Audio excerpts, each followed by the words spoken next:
Hey everybody, it's GauntletX and welcome back to some more Magic Arena, and today we're going to be playing another Play Booster Box Arena Direct of Lorwyn Eclipsed. We're playing Best of One Sealed. Busting open 6 packs of Lorwyn Eclipsed, hoping to open better cards, draw better cards during the games, and play better than our opponents. This is a very high risk, high reward event, very high variance, high RNG. We're spending $30 worth of gems for a chance to win 1 or 2 physical booster boxes of Lorwyn Eclipsed. We, of course, have to win 6 games in a row without losing more than 1 game. There's only 1 game of breathing room in these Arena Direct events, which is absolutely brutal in Best of One. It makes them extremely high variance, and being sealed as well is already high variance, where somebody's sealed pool can be a lot better than somebody else's, to the point where even the best players in the world, such as Luis Scott Vargas, have entered these events, spent over $500 and left with 0 boxes. So we're not going to play that much. I'm not spending more than $100 on this thing. We are just going to play until 7 attempts, or I win at least 1 box, and we'll stop at whatever comes first. This is attempt number 6 now, so not too many more opportunities. Without further ado, with that whole spiel out of the way, let's bust open these cards, see what we get to play with today. Alright, we got a lot of green rares, which is awesome. The Sapling Nursery also benefits a lot from being heavy into green, where Aurora Awakener will be quite strong, and Celestial Reunion will be worth running. Yeah, I mean, we'd have to Behold to put the Awakener straight onto the battlefield, but this still feels probably worth running. Got a great Kithkin rare, we've got the Tam to protect stuff, and Spry and Mighty's perfectly solid. The other thing about the sealed pool is that 3 of the off-color rares do basically nothing. Meek Attack and Mornsong Aria really don't do anything, and then Rhymefire Torque tends to be super slow. Ashland Command's a pretty strong one. So maybe we go green, blue, red instead of green, white. That could be a possibility. Tam's already kind of toying with playing blue, but we'll see. Let's check out what our commons and uncommons are, what looks best for the sealed pool as a whole. We do have Evolving Wilds and Changeling Wayfinder and Wickermaw for any deck we end up playing to have a decent amount of fixing. I think the biggest thing pulling me away from Ashling's Command, I mean, we'll check the colors, but is the Sapling Nursery. We want a really high forest count for that. Ideally, the earlier you get this out, the better. It's significantly better if you can cast this at 4 mana by having 4 forests on the board, getting really lucky with that, than it is if you cast it for even like 6 mana. So if we can play a really heavy green deck, we will. And it looks like we've got some removal in green. We've got a Pitiless Fists there at least. Could run Unforgiving Aim as well. We've got a good amount of hybrid cards, a Wild Vine Pummeler, 2 at the top. We don't have very many hybrid cards, though, which is kind of awkward. But yeah, we'll see. Let's check out all our colors individually. Starting off with white, we have great removal, 2 Spiral into Solitude, Protective Response, and Keep Out, so very good support color. The creatures are all pretty filler. Wanderbrine Preacher, Feisty Spikeling, Flock Imposter, Dune Guard, Foul Knights, and a Celebrant. But they have relevant creature types. If we play green-white and play the Brigid's Command, we have a couple Foul Knight for Kithkin, as well as a couple changelings like Flock Imposter and Spikeling. So white looks pretty good here. Great removal, a couple creatures with the right type, even if they're not that exciting. Now moving on to our blue. Blue has got a Blossom Bind for removal, and some reasonable card draw. Reasonable creatures as well. I don't see anything particularly exciting, so the word that comes to mind for blue overall is definitely reasonable. A bunch of reasonable stuff. Moving on to black. Double on berries, pretty good value for a long game, but a lot of our black cards look quite bad. Mornsong Aria, Wretched Wretch, double Nightmare Sower without anything to do with them. I guess on berries. There just doesn't look like there's a huge point in being black in the first place. What about red?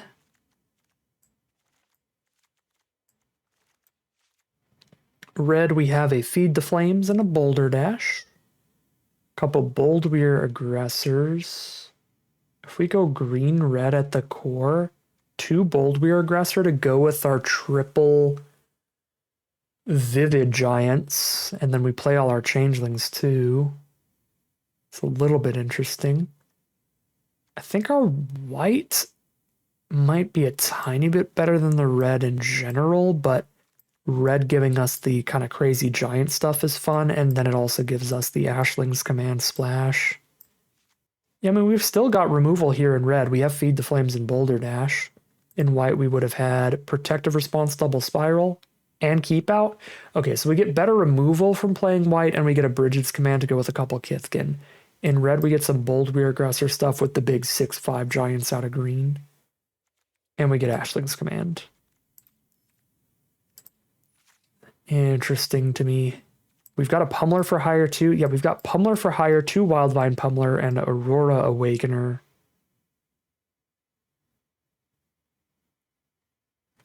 I'm really tempted to do giant stuff. Makes Celestial Reunion better too. 8 giants, 2 shapeshifters. I guess 1 shapeshifter's not going to get run. We'll not play the Sneakling here. This is too cute. Can't resist it. I've been hitting a really bad streak of variance in the middle of these arena directs and not having very much fun. I'm going to focus on fun this time. Green-white might be a little bit better, but they're pretty close. This deck looks a lot more fun to me. Trying to get double strike hits off of some big 6/5s. This looks like a very, very fun deck. We could even play Pennant on giants. If I'm splashing blue, is there anything else to put in here off the splash? Not really. Blue's not that great. We could play a Blossom Bind if we're desperate. Yeah, I mean, green-white is probably the better deck just by virtue of the fact that white gives us more removal than red does, but red still gives us some. Okay, 10 cuts, 21 creatures, cut a few of those. Try to cheese people out with this Torchmaster, I guess, technically. Hasting out a big giant later.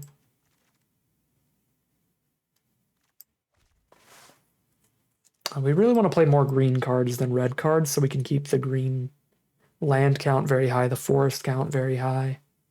Something like these red cards. Still keeping the big giants in. Yeah, 16 creatures. Looks good to me. 5 non-creatures get cut. Maybe we don't even splash Ashling's Command. It still does 2 to all of our opponent's stuff and draws 2 at worst. That's still pretty good. Probably worth splashing, but we don't have like an elemental to copy. Just the changelings. Yeah, let's me cut a red. Let's me cut the splash to be deeper on green.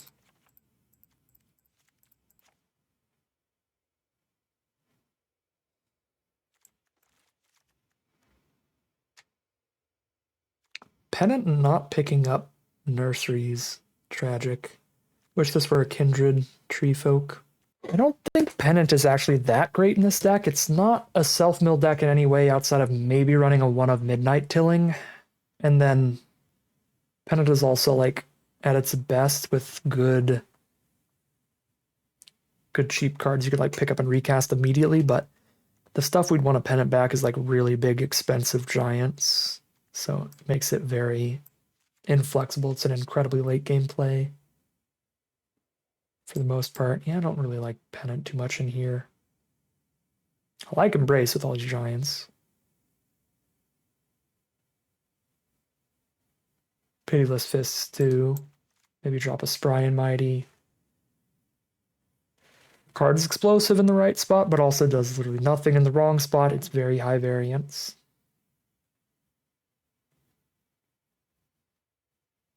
I guess without any graveyard recursion, we could also drop the Midnight Tilling. We're just like playing Tilling and crossing our fingers, hoping to hit a big giant for later. Yeah, these are the potential cuts. I'm going to go big idiot mode. I'm just going to go Spry and Mighty over all that. 17 land, green-red giants build. Guilt Leaf's Embrace up a Bold Weir Aggressor when we're lucky. Spry and Mighty when we're incredibly lucky. Pitiless Fist's also quite good. Yep. Green-red beats. Call it a deck here, hop in the gameplay, see how far this one can take us. Instinctually want to Evolving Wilds for green here. Let's make the forest count maximum in case we top deck our forest rare, our tree folk rare. If they don't kill the Wicker Maw, we can still hit double red for our 2 double red cards. Okay, now I'm on 3 out of 4 forests for the turn 4 thing, no matter what. I'm gonna hold off on Evolving Wilds. This could punish me. I don't want to Evolving Wilds onto the forest and then just draw one of my double red giants. Because there's 2 double red giants. Yeah, see, and then the Wicker Maw gets killed. If the Wicker Maw gets killed, I think I'm gonna Evolving Wilds on red. Or I could just draw the red, but I already have 5 mana, which is as much as this hand needs. I should mill that. And then Evo for red.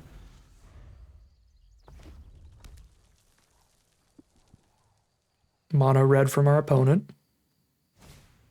There's Noggle Robber, though, for the treasures. We hit another forest.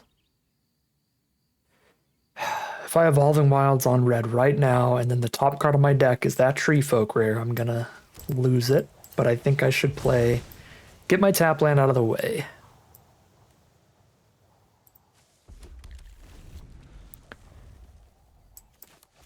So I can play any creatures I draw into next turn, even if it is the Bristlebane Outrider, which is a 4-mana creature. Double Noggle Robber, that's really good. Pummeler for hire is the draw. So we're sitting, taking 6, going to 11. And that one Seer put a big detriment on us because we just drew lands after the 2-mana 1/3. There's Ashling, discard a card, draw a card, and they can also flip the Ashling off of a treasure to now give them 2 mana of any color for their mana value 4 or greater cards. So that is really, really good here. While they're stuck off the second color. There's the Sapling Nursery. If I played 4 forests, we could play that this turn instead. But I will play Pummeler for hire here.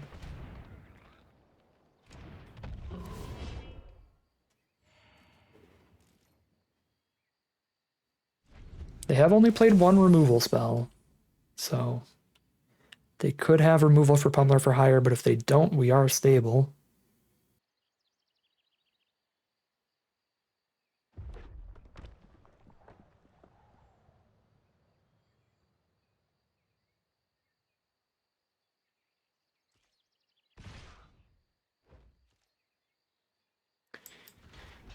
I can't afford to just take all this, do whatever trick you're gonna do. Ransacking. We go Nursery and 3/4, and the 3/4 is big enough to block everything but Zealots.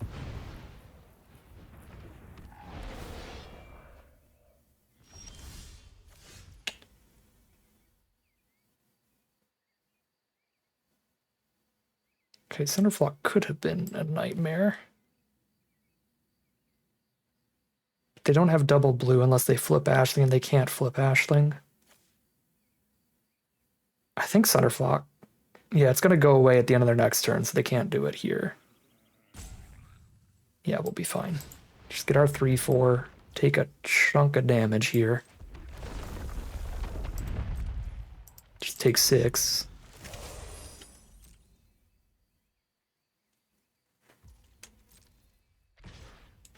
What did you top deck?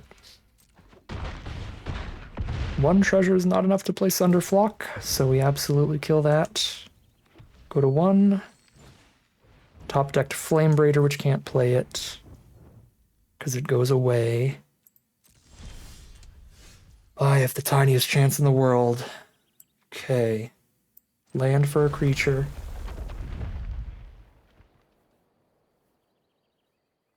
Three blockers up, and I'm going to have 3 blockers up. Play Informant. And play Pitiless Fists. It's the only line I have. I'll draw land, sure.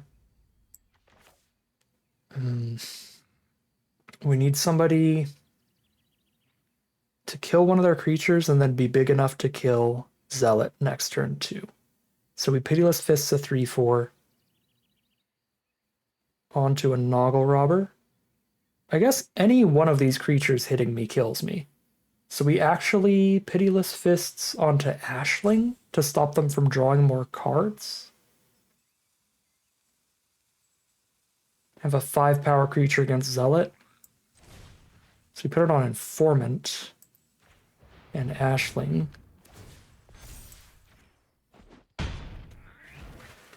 Because if we get touched, period, we're dead. So getting hit for 1 and getting hit for 2 or 3 is the same. This gives us our best blocks with the 5/3 against Zealot and then the 3/4s on the other 2 creatures. Plus it stops them from potentially digging through their deck with the discard and draws. They pass through. I think I'm supposed to get greedy with Spry and Mighty. Go for a Guilt Leaf's Embrace on Informant and then go Spry and Mighty. Maybe even not attack this turn. I have exactly the mana to do that. Yeah, and if I don't attack, I'm playing around removal. If they hit removal, they would have already played it because they would have killed me. So I know that this will resolve.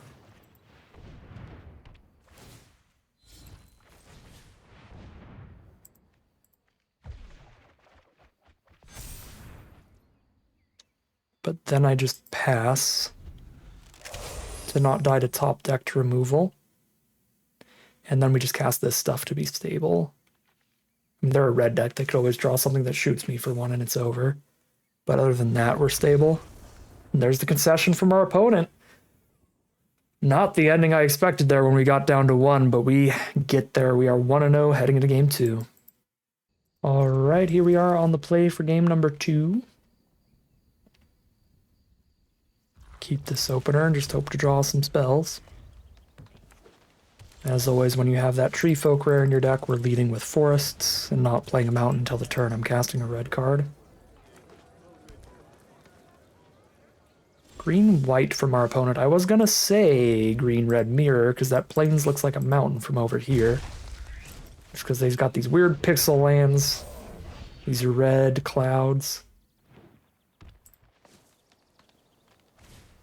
Spiral our Brambleback Brute. Can still shut off blockers with it. Okay, Spikeling. And then Wildvine Pummeler's available next turn, thanks to the white permanent on board.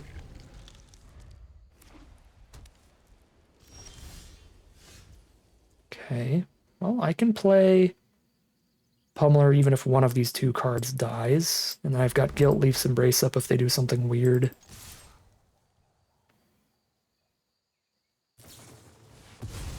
And that's something weird. Embrace is not actually big enough. I have to Embrace and Boulder Dash. But that's worth it against a champion.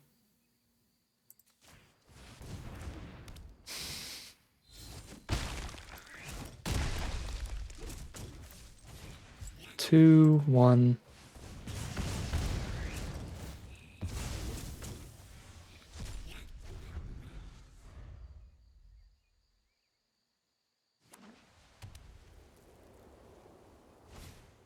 Pummeler for hire.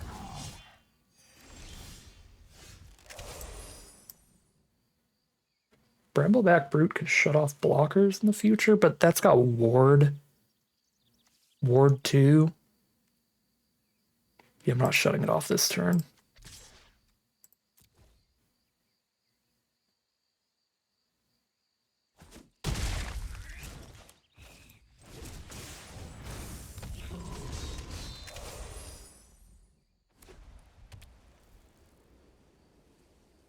Could Bridget's Command fight our Pummeler and get a 1/1? Or no, they can't. They have to do +3/+3 in fight, so that would just be the whole Bridget's Command is just removal spell on Pummeler. Fair enough. No 2-for-1 or anything. Just 1-for-1 removal.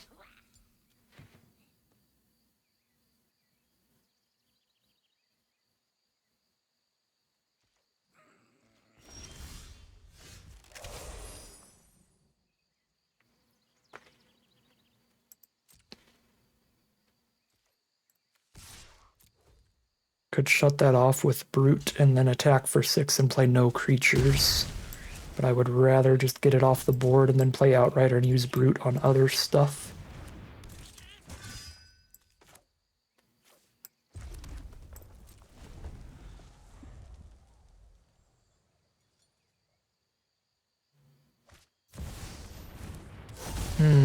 Catharsis 2 1/1s. The 1/1s cannot block the Bristlebane Outrider. I can Celestial Reunion for 6 on a giant. I can get the Double Strike Giant, but I can't get... I need 1 more mana before I can get the big one.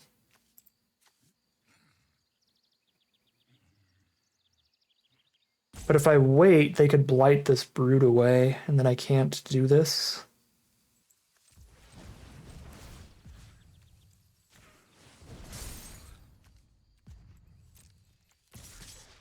I'm gonna wait a turn.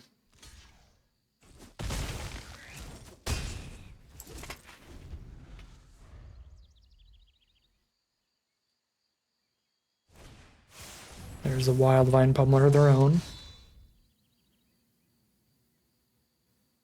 They do blight right now, sadly.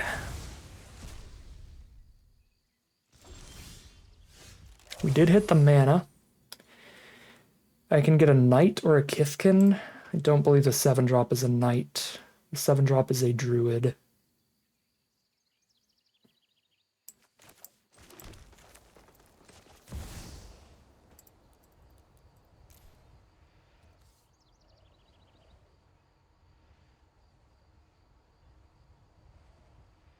Behold 2 creatures of that type. I do not have 2 giants anymore.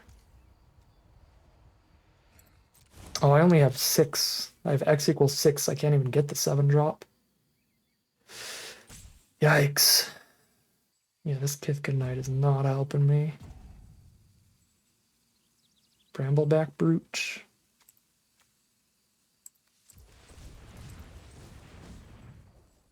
Might just get a Brambleback Brute and play it and not activate it yet. They need another removal spell now.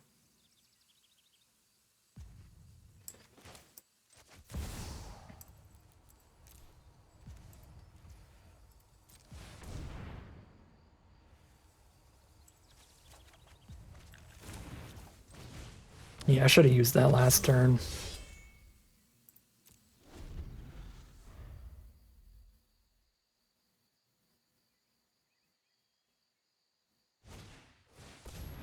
It's a mana off from where I thought I was. Outrider's still looking really good on this board. Okay.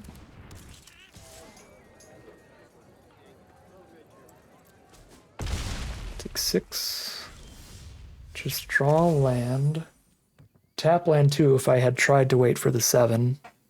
Would take a monumentally long time.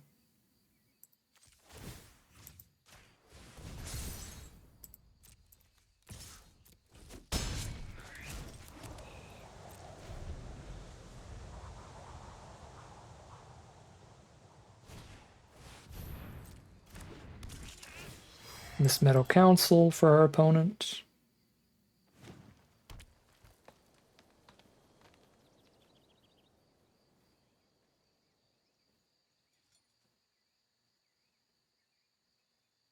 I think we're dead here.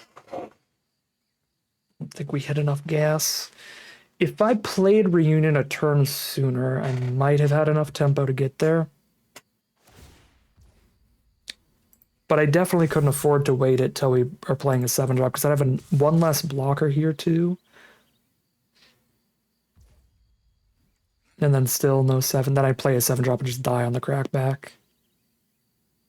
Yeah, I just needed to play it a turn sooner. It's the only way I would have a chance.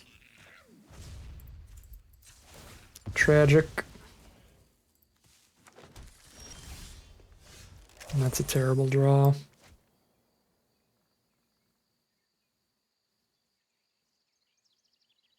Yep, 4 blockers is not enough, especially against the trample.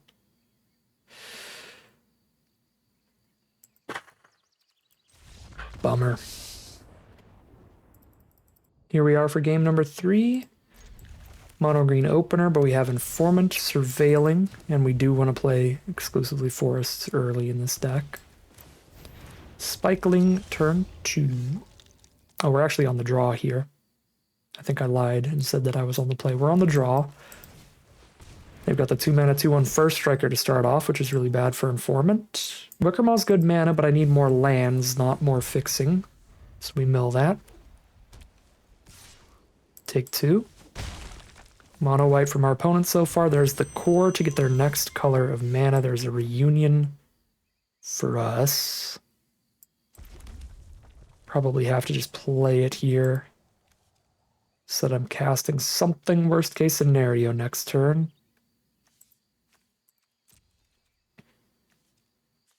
I can get a giant. I can get a giant or a berserker straight to the board if it costs 2 mana. But I don't have a 2-mana giant. Oh, I do. I have a feisty spikeling. Okay, that works. Just put a feisty spikeling on board right now.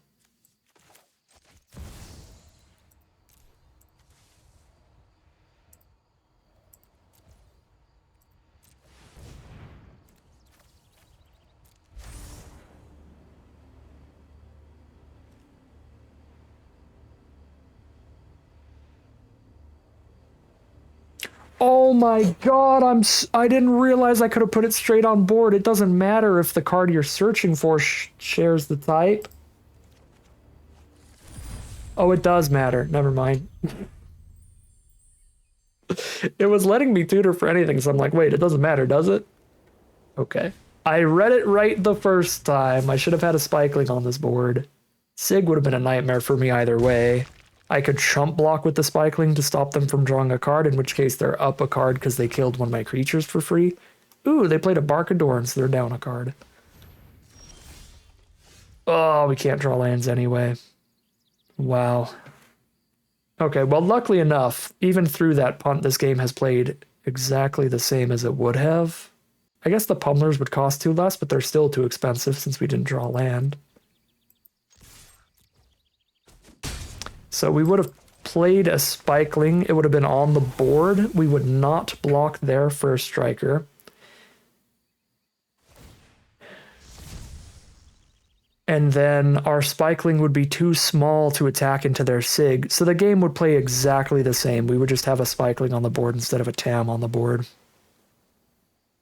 So it was objectively a punt, but it had absolutely no impact on how this game goes.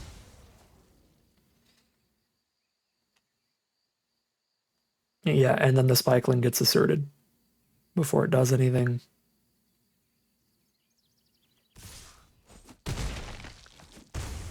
Go to 11.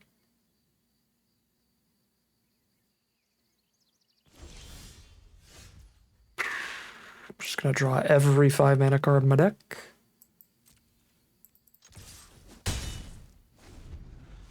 I'm dying here.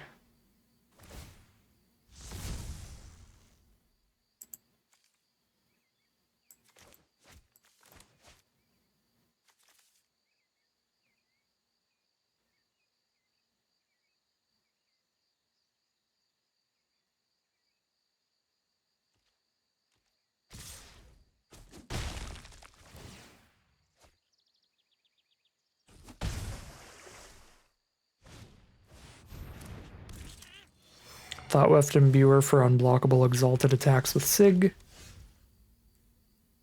There's my land just in time for Imbuer to have 6 toughness.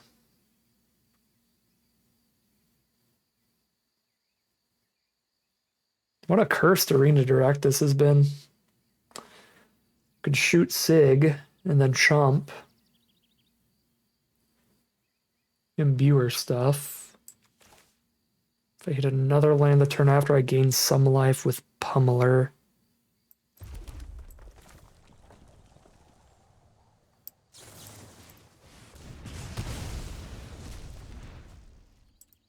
If I wait here, they flip the Sig and target somebody else to give them protection. I can't wait here until like they choose their exalted card, because then they're choosing a protection card too. Okay, Arena. Okay, Arena. Next run. Oh my god.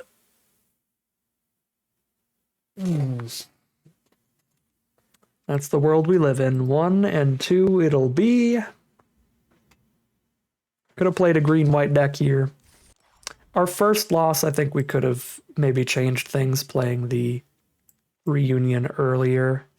Probably not, but there's a chance, because they ended up with 6 life in the end. There's a chance by playing the reunion a turn sooner, getting the brute straight to the board, that we could then chip in just enough before they got too out of hand there. I don't know. I thought this deck was fun, though. I think this deck looks a lot better than a 1-2 on average. We just got some pretty rough games here. And that is what it is. 1 and 2 it'll be. But that is going to end today's video. As always, I'd like to thank my patrons and YouTube members for their support, as well as you for watching the video. If you enjoyed it and you're interested in seeing some more, you can always like, comment, and subscribe to tell the YouTube algorithm to send you some more in the recommended feed. If you'd like to support the channel directly, you can check out the Patreon link in the description below. And other than that, as always, thank you very much for watching, and I'll see you again soon for some more Magic Arena.